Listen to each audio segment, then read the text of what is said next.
Hello, I'm the Pageant Nerd, and today I want to explore something we rarely talk about openly, even though it shapes almost everything about the Miss Universe fandom.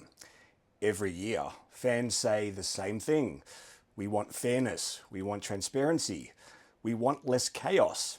And yet, the moments that live forever, the moments that dominate our timelines, the moments that send everyone scrambling to watch or re-watch the broadcast are almost always the dramatic ones. The confusion, the controversy, the unexpected twist, the storyline no one saw coming.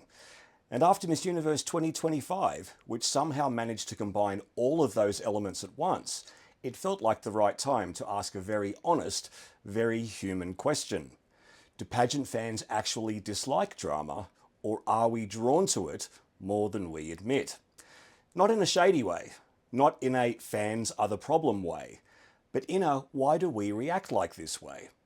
Because 2025 didn't just give us a new winner, it gave us a fascinating case study of how passionate communities behave when a story goes off script.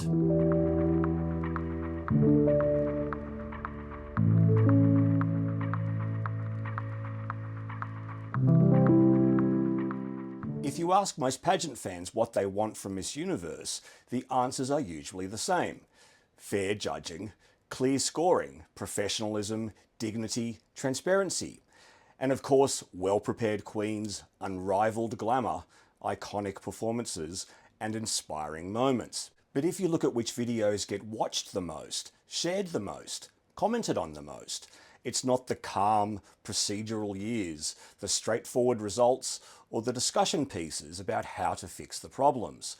It's the unexpected moments, the controversies, the twists, the parts of the night where everything suddenly feels unstable. It's not because people are messy, it's because drama triggers emotion, and emotion drives engagement. This is true across every fandom: sports, reality TV, politics, celebrity culture.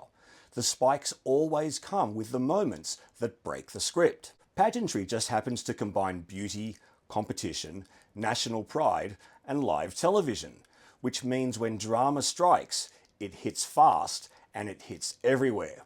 And social media is the global field that amplifies and accelerates that drama. Miss Universe 2025 wasn't dramatic because of one single issue. It was dramatic because it was a perfect storm. You had results that didn't align with audience expectations, judges who unexpectedly became part of the discourse, allegations circulating online involving external figures, earlier dysfunctional communication between pageant leaders and contestants, the broader instability of the post-Paula Shugart era, and a fan base already exhausted from recent controversies. Fans didn't create this chaos, the information vacuum did. And when people care deeply but feel confused, they react loudly, not because they want drama, but because they want clarity.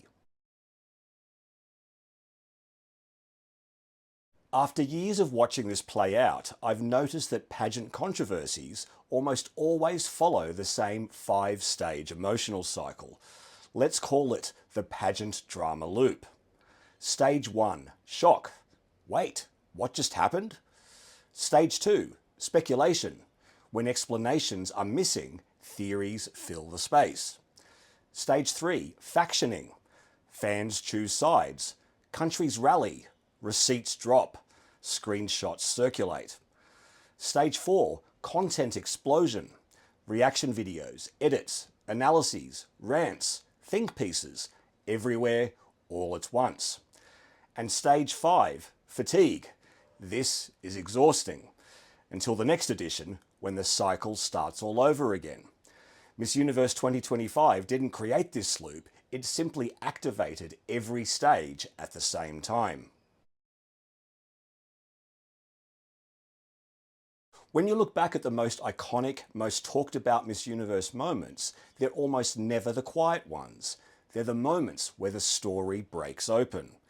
Here are 4 examples that show how deeply invested fans have always been, long before the 2025 chaos.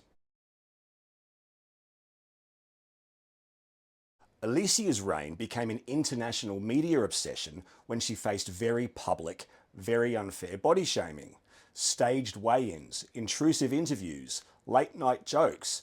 It all snowballed into global coverage. It wasn't fun drama. It was uncomfortable and revealing. But people watched because it touched something bigger, how women in the public eye are treated, judged and scrutinised. This was drama rooted in social issues, not pageant politics, and it became one of the most memorable reigns in Miss Universe history. Not to mention Alicia's role in the 2016 US presidential election, and even more recent actions perceived as racist towards Asians. The only Miss Universe ever officially dethroned. The public explanation was vague, failure to fulfill duties, and that vagueness created an avalanche of speculation. Was it academic commitments, personal matters, contractual disagreements, politics within the organisation? We still don't have a definitive answer, and that's exactly why the conversation never died. The silence created space for mystery, and mystery creates endless discussion. Oxana's dethronement is the clearest early example of how a lack of information fuels discourse for decades. This wasn't just a pageant mistake. It became an internet moment. The wrong name, live television, a global audience, then the replays, the memes, the interviews, the skits, the brand deals, the late night talk show bits. People didn't just watch the moment, they watched every version of the moment. Drama isn't just interesting, drama is shareable.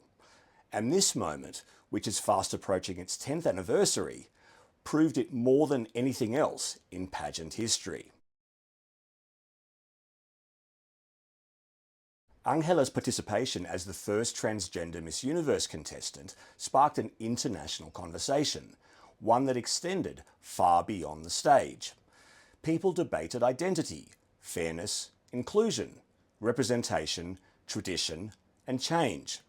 It wasn't controversy over a mistake, it was a cultural turning point. And whether people were advocating, questioning, or learning, they were clicking.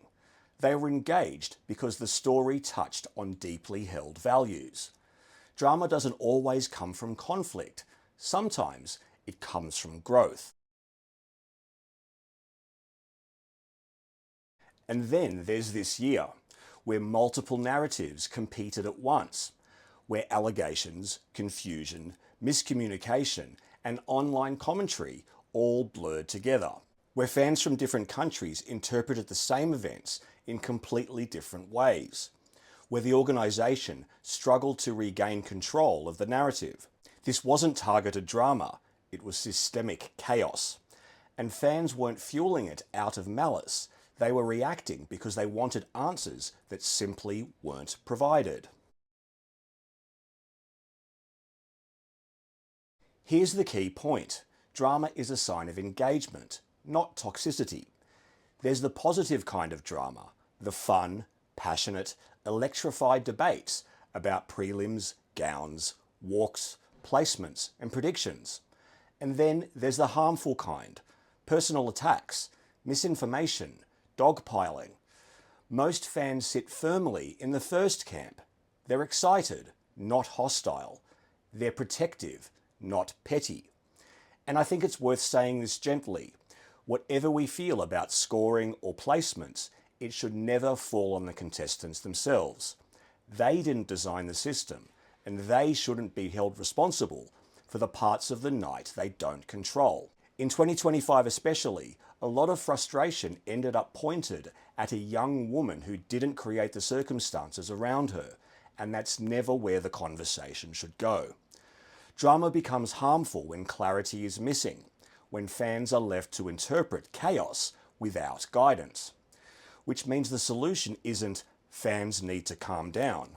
The solution is the organisation needs to communicate clearly. If 2025 revealed anything, it's this. Fans aren't the problem. Gaps in communication are. Passion can be messy, but it comes from a good place. When something doesn't make sense, people try to make sense of it. The fandom isn't dramatic, it's invested. Emotion rises when fairness feels uncertain. Chaos shows just how much pageants mean to people, and ultimately, fans want to celebrate women. Miss Universe 2025 didn't expose the drama in the fandom, it exposed how deeply the fandom cares and how quickly uncertainty can turn passion into confusion. So, are pageant fans the drama? I don't think so. I think pageant fans just care, loudly.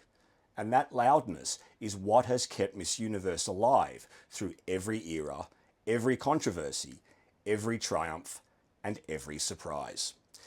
If you enjoy this look at the emotional side of Miss Universe 2025, feel free to check out my recent videos breaking down this year's results, including my quick no graphics reaction and my deeper analysis of the placement confusion. And of course, hitting like, subscribe, or even super thanks supports this channel incredibly. I'm the Pageant Nerd. Thanks for watching, and I'll see you soon. Hopefully in calmer times, but if not, we'll definitely have something to talk about. Bye for now.